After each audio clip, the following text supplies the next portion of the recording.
ये कि gx बराबर x माइनस हाईएस्ट इंटीजर महत्तम पूर्णांक द्वारा परिभाषित फलन एक समस्त पूर्णांक बिंदुओं पर सतत है। और ये जो है ना x, ये महत्तम पूर्णांक हाईएस्ट इंटीजर होता है ना, सिंगलटन सेट के रूप में बोला जाता है इसको। महत्तम पूर्णांक निरूपित करता है जो x के बराबर या x से कम होता है। कम का मतलब हो गया LHL और बराबर का मतलब हो गया RHL। फलन हमारे पास gx के रूप में दे रखा है, कि नहीं? तो gx इक्वल x माइनस माडा x, समझे? इसका LHL निकालते हैं। मान लो माना x इक्वल टू k एक वास्तविक संख्या है। वास्तविक संख्या है तो x बराबर के एक वास्तविक संख्या है। LHL limit x tends to k, वो वाला माइनस से चिन्ह लगा के, तो यहाँ से क्या आ जाएगा fx का gx में फलन है ना, तो यहाँ से आ जाएगा limit x tends to k minus, और जो gx है किसके इक्वल है? x माइनस महत्तम इंटीजर जो है वो x है। अब LHL का मतलब जो x के बराबर या x से कम, ये x से कम वाला है। x से कम वाला कौन सा है? LHL। यहाँ से आ जाएगा लिमिट x टेंड्स टू, जब लिमिट खोलोगे, समझे? जब लिमिट खोलोगे तो इसमें क्या आ जाएगा? ये k हो जाएगा माइनस ये k रखा जाएगा, लेकिन LHL है तो k माइनस x से कम, और कम का मतलब हो जाएगा k माइनस 1 हो जाएगा जब सेट खुलेगा। अरे x k था तो k का कितना कम खुलेगा, तो k माइनस 1 हो गया, तो k minus k plus 1, k से k कैंसिल हो गया, कितना आ गया? 1 हो गया। RHL निकालते हैं।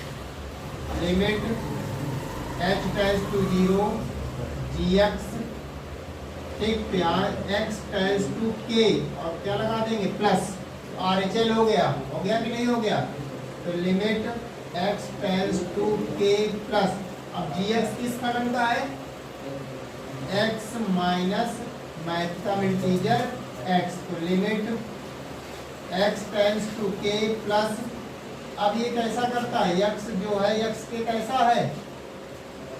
बराबर, तो x से x कैंसिल हो गया, तो जब लिमिट खोलो कितना आ जाएगा? 0 हुआ। तो यहाँ पर हो गया LHL does not equal x, यहाँ LHL जो मिला है 1 और RHL मिला है क्या? 0, तो उस कंडीशन पे LHL और RHL बराबर नहीं है, अतः x बराबर k, यानी सभी वास्तविक संख्याओं के लिए, सभी वास्तविक संख्याओं के लिए फलन क्या है? सतत नहीं है। सतत x square minus sine x plus pi द्वारा परिभाषित फलन x बराबर पाई पर सतत है। कहाँ पर चेक करना है? पाई पर। डायरेक्ट है क्या सवाल? सतत के लिए क्या कंडीशन होती है? सतत के लिए f limit x tends to c fx बराबर fc। अगर ऐसी कंडीशन होती है तो फलन क्या हो जाते? सतत हो जाते, क्योंकि यहाँ पर कंडीशन ना तो लेस देन की और ना ही ग्रेटर देन की। तो यहाँ से फलन ये लिखा है x इक्वल टू, कहाँ पर चेक करना है?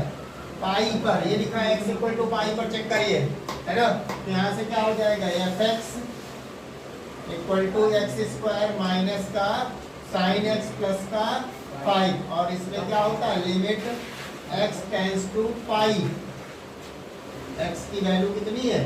पाई। लगा खोल के देखते हैं इसमें, तो क्या हो जाएगा? ठीक, fx का limit x tends to pi, fx की वैल्यू कितनी है हमारे पास? x स्क्वायर माइनस का साइन एक्स प्लस का पाई। एक्स पाई रखो तो कितना आ जाएगा, पाई स्क्वायर माइनस का साइन पाई और प्लस का एक्स की वैल्यू 5, वो पाई सॉरी यहाँ पाई स्क्वायर साइन पाई कितना होता है, साइन 90 प्लस 90 cos 90, और cos 90 पॉजिटिव होगा तो क्या होता है, cos 90 जीरो होता है, कितना होता है 5, तो कितना आ जाएगा पाई स्क्वायर प्लस का 5। चलते फलन डायरेक्ट निकालते हैं, तो एफ एक्स इक्वल टू क्या लिखा है, एक्स स्क्वायर माइनस का साइन एक्स प्लस का 5, तो एफ एक्स पाई रख देना है, पाई स्क्वायर माइनस का साइन पाई वही चीज प्लस का 5, तो final pi square minus plus का 5, तो दोनों इक्वल हो गए। तो limit x tends to pi f x equal to f pi equal है अतः x बराबर पाई पर फलन क्या है, सतत है। रोक हो गया, लिखा है निम्नलिखित फलनों के सामतत्व पर विचार कीजिए। ये टॉपिक का क्वेश्चन है, f x sine x plus cos x, f x sine x minus cos x और f x sine x into cos x. यदि बीजगणितीय फलन जो होते हैं हमारे पास, बीजगणितीय फलन क्या होते हैं, अगर एफ एक्स प्लस जी एक्स दोनों प्लस है, एक एफ एक्स फलन है और एक जी एक्स, अगर दोनों फलन सामतक है और प्लस कर दिया जाए तो भी फलन क्या होते हैं, एट एक्स इक्वल टू सी पर क्या होते हैं, सतत होते हैं। क्या होते हैं, सतत होते हैं। वही कंडीशन अगर यहाँ पर है कि एफ एक्स माइनस जी एक्स, अगर एफ एक्स सतत है और जी एक्स फलन सतत है तो दोनों का माइनस भी क्या होगा, सतत फलन होगा। फॉर एग्जाम्पल किसी भी सभी वास्तविक नंबर के लिए अगर एफ एक्स सतत है और जी एक्स भी सतत है तो उनका गुणा भी सतत होगा, समझे, वही आगे की कंडीशन वही। और एफ एक्स अपॉन जी एक्स, अगर एफ एक्स सतत फलन निकलता है और जी एक्स सतत फलन निकलता है तो दोनों का अगर डिवाइड भी कर दोगे तो सतत फलन ही होता है। क्लियर।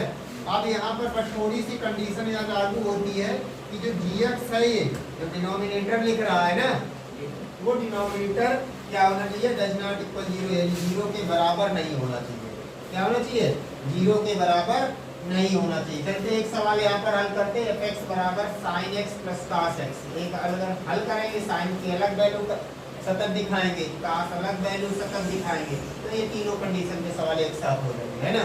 तो फाइनली यहाँ पर देखते हैं, सवाल ए है हमारे पास, f x equal to sine x और प्लस का कॉस एक्स है। इस वैल्यू को हमने मान लिया g x equal to sine x और उस वैल्यू को एच एक्स नाम दे दिया हमने। क्या दे दिया, तो फाइनली हमारे पास जो फंक्शन बनेगा एफ एक्स बराबर जी एक्स प्लस एच एक्स बनेगा। बनेगा नहीं बनेगा, हमारे पास पहले वाले को क्या नाम दे दिया हमने, जी एक्स दे दिया, दूसरे वाले को एच एक्स नाम दे दिया, है ना। अब यहाँ पर दोनों का क्योंकि यहाँ प्लस वैल्यू दे रखा है, यहाँ पर जी एक्स प्लस क्या बनेगा, हम जी एक्स सतत दिखाएं और एच एक्स सतत दिखाएं, दोनों जब कॉन्टिन्यूअस हो जाएंगे तो उनका धन भी क्या हो जाएगा, कॉन्टिन्यूअस। इसी प्रकार क्या होगा, जब दोनों ऋण भी कॉन्टिन्यूअस बन जाएगा, उसका मल्टीप्लाई भी क्या बन जाएगा, सतत भी बन जाएगा। समझ में आ गया। यहाँ जी एक्स लेके चलते हैं सबसे पहले, क्या जी एक्स बराबर sine x, let x equal to c एक वास्तविक संख्या, कोई अपने मन से नंबर माना जाता है, सी मानो, के मानो, कुछ भी मानो, समझे। एक्स बराबर सी एक वास्तविक संख्या है। जी एक्स क्या है, वो एक्स बराबर सी एक क्या है, वास्तविक। अब लगा दीजिए एल एच एल, लिमिट कौन वाली लगाएं, सिंगल वाली, एक्स टेंड्स टू सी, ध्यान दीजिए माइनस वाली लगा दे रहे हैं, क्या हो जाएगा, नहीं लगाते हुए, h tends to zero f of x minus h, limit h tends to zero f of x minus h, x minus h का मतलब सी है ना, एफ सी माइनस एच, तो लिमिट h टेंड्स टू 0, यहाँ से c minus h, और c फलन क्या है, फलन हमारे पास क्या है साइन x, कैसा है साइन x, तो साइन की जगह वैल्यू तो साइन क्या बन जाएगा c माइनस x की जगह पर क्या रखना है c माइनस h। क्या फार्मूला खोल दीजिए, फार्मूला क्या होता है यहाँ पर साइन c माइनस h का formula sine a cos b minus cos a sine b, ये फार्मूला खुलेगा यहाँ पर। एक फार्मूला होता है साइन c माइनस h या साइन a माइनस b का sine c cos h minus cos c cos h, यहाँ पर वैल्यू को ले लें, यही फार्मूला यहाँ खोला जाएगा। तो क्या हो जाएगा limit h tends to 0 sine c cos h minus cos c sine h, खोल दिया फार्मूला। अब यहाँ पर h टेंड्स टू 0, h की वैल्यू 0 यहाँ रखिए, क्या आएगा h की वैल्यू 0 करोगे cos 0 1 होता है, sin 0 0 होता है, ये फलन 0 हो जाएगा। हमारे पास फाइनली क्या बचेगा खाली sin c, क्या बचेगा sin c बचेगा हमारे पास। अब sin c इसका LHS निकाल लिया, अब हम निकालते हैं क्या RHS निकालते हैं, क्या निकालते हैं RHS निकालते हैं। RHS में limit h tends to 0 g x plus h, तो limit h tends to 0 g c plus h, limit h tends to 0 sine, अब g प्लस h का मतलब यहाँ पर साइन ही वैल्यू पुटअप की जाएगी, तो कितना हो जाएगा g प्लस h हो जाएगा c प्लस h, तो limit h tends to 0 sine, formula sine c cos h plus cos c sine h, limit खोलोगे हमारे पास फिर cos 0 0 होता है और साइन 0 0 हो जाएगा, तो साइन cos 0 1 होता है, और cos 0 जब 1 करोगे तो साइन c की वैल्यू कितनी होगी, तो साइन c ही आ जाएगा, आएगा कि नहीं आएगा। तो यहाँ से क्योंकि cos साइन 0 0 cos 0 1 होता है, यहाँ पर क्या आ जाएगा, अब देखो यहाँ पर RHS दोनों इक्वल आएगा साइन c, इसका मतलब क्या हो गया gx जो फलन क्या है, gx फलन है वो क्या है सतत है, सतत है किसके लिए x बराबर c पर, gx फलन क्या है सतत है x बराबर g, अभी साइन पर निकला है, अभी हमें काश ये फलन देखना है hx बराबर cos x, समझे hx बराबर क्या निकालेंगे cos x, कब जाके फलन देखिए जरा hx बराबर cos x, तो यहाँ पर gx की जगह फलन कौन सा आ जाएगा hx आ जाएगा, क्या आएगा hx, तो यहाँ आ जाएगा कितना cos x, x बराबर c पर वही रहेगा, यहाँ फलन बदल के अब hx हो जाएगा, क्या बन जाएगा hx, और यहाँ पर साइन की जगह पर अब क्या आने लगेगा cos c माइनस h का फार्मूला होता है, क्या फार्मूला होता है cos a cos b plus sine a sine b, हो जाएगा नहीं हो जाएगा। अब इसकी वैल्यू आप खोलेंगे तो क्या हो जाएगा cos c cos h plus sine c sine h, limit खोलिए आप, लिमिट खोलोगे cos 0 0 वो cos 0 1 होगा, साइन 0 0 हो जाएगा, cos 0 1 होता है, तो फाइनली हमारे पास क्या मिल जाएगा cos c मिलेगा।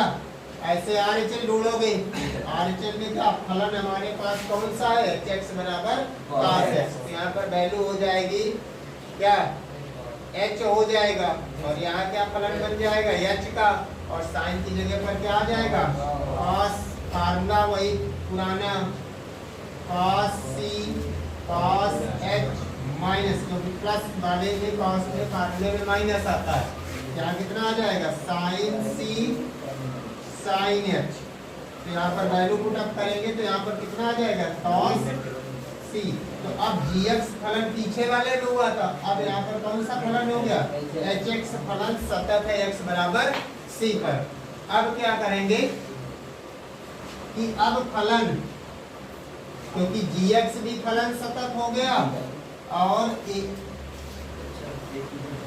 hx भी फलन क्या है, सतत है x बराबर c पर। तब फाइनल क्या होगा, फाइनल हमारा क्या हो गया, gx प्लस hx दोनों है। बीजगणितीय सूत्र हमारा यही सिखाता है कि gx प्लस hx भी क्या होते हैं, सतत। तो फाइनल क्या लिख देंगे, x बराबर c पर सभी वास्तविक संख्याएं, सभी वास्तविक संख्याएं x बराबर c पर fx फलन क्या है, fx फलन सतत है। समझे, इसी प्रकार आप माइनस का और इसी प्रकार इनटू का ये क्वेश्चन आगे solve. Question number 22, cosine, quotient, second और कोटेंजेंट। ये कोसाइन का मतलब होता है कॉस, समझे, कोसेंट का मतलब होता है कॉसेक, समझे, सेकेंड का मतलब होता है सेक, और कॉटेंज का मतलब होता है कॉट, कोटेंजेंट होता है ना। कोटेंजेंट जो होता है वो कॉट। कॉस का भी पिछले क्वेश्चन नंबर 21 में बताया है आपको कि कॉस का कैसे निकालते हैं। जब कॉस का आप साइन का पीछे निकाला, साइन एक्स बराबर कितना, साइन एक्स को हमने क्या एच एक्स मान के सतत दिखाया, तो आप जी एक्स मान के कॉस को भी सतत दिखाएंगे। पीछे क्वेश्चन में 21 नंबर में यही तो किया गया कि कॉस को सतत किया गया और साइन को एट एक्स इक्वल टू सी पर, एक्स बराबर सी। इसी प्रकार अभी कॉस तो तुम्हारे पास लिखा है, नहीं लिखा। अब ये कोसेंट, कोसेंट का मतलब होता है कॉसेक, और कॉसेक आपने साइन को दिखाया कि इसको 1 अपॉन कर देना बेटा, 1 अपॉन साइन, तो क्या मिल जाएगा, कॉसेक एक्स मिल जाएगा, कॉसेक भी सतत हो जाएगा। 1 अपॉन साइन का दिखाओगे, उसका अपोजिट कर दोगे तो क्या बन जाएगा, कॉसेक बन जाएगा, और कॉसेक भी सतत हो जाएगा। कॉस का उल्टा सेक होता है, कॉस का उल्टा, पिछले उसमें क्वेश्चन में आपने कॉस दिखाया है तो सेक हो जाएगा उसका अपोजिट, समझे। और इसके बाद कोटेंजेंट, कोटेंजेंट मतलब क्या होता है, काट क्या होता है, cot x equal to sine x और अपॉन कॉस एक्स होता है। साइन का आप दिखाई चुके हैं, कॉस का डिवाइड एफ एक्स बराबर, अभी बीजगणितीय नियम बताया भी है, जी एक्स बटे एच एक्स भी क्या होते हैं, सतत फलन होते हैं। तो साइन का भी पिछले क्वेश्चन में कॉस का उसी का अपोजिट, तो आप कॉसेक, उसी का अपोजिट तो सेक, और इसके बाद दोनों का साइन अपॉन कॉस करेंगे तो कॉट भी सतत फलन कहलाएगा, समझे।